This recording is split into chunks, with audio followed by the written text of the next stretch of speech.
பிஸ்மில்லாஹ்ர்-ரஹ்மானிர்-ரஹீம்.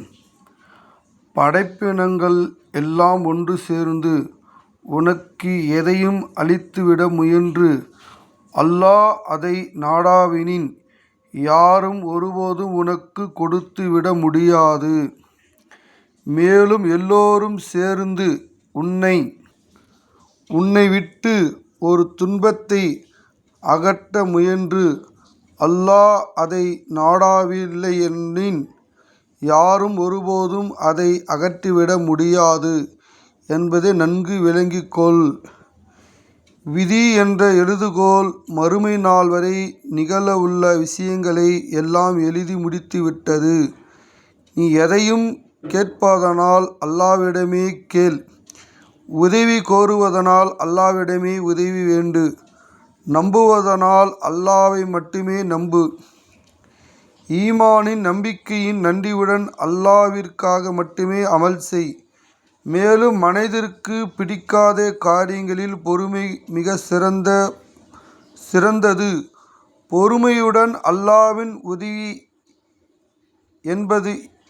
உதவி உண்டு, துன்பத்துடன் நிம்மதி உண்டு, வறுமையுடன் வளம் உண்டு என்பதை நன்கு நினைவில் கொள்.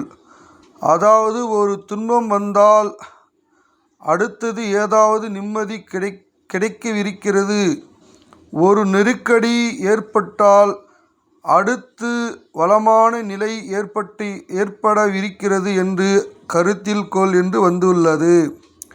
ஒரு ஹதீஸில் ஒருவன் பசித்திருந்து அல்லது தேவையுடையவனாயிருந்து தன் தேவையை மனிதரிடம் வெளிப்படுத்தவில்லையெனில் ஓராண்டு இரணத்தை ஹலாலான முறையில் அளிக்க அல்லாஹ் பொறுப்பேற்றுக் கொள்கிறான் என்று வந்துள்ளது.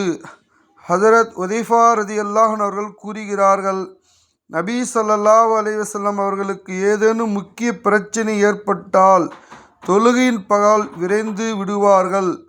முன் நபிமார்களுக்கு ஏதேனும் சிரமம் ஏற்பட்டால் தொழுகையில் ஈடுபட்டு விடுவார்கள் என நபி ஸல்லல்லாஹு அலைஹி வஸல்லம் அவர்கள் திருவுளமானார்கள்.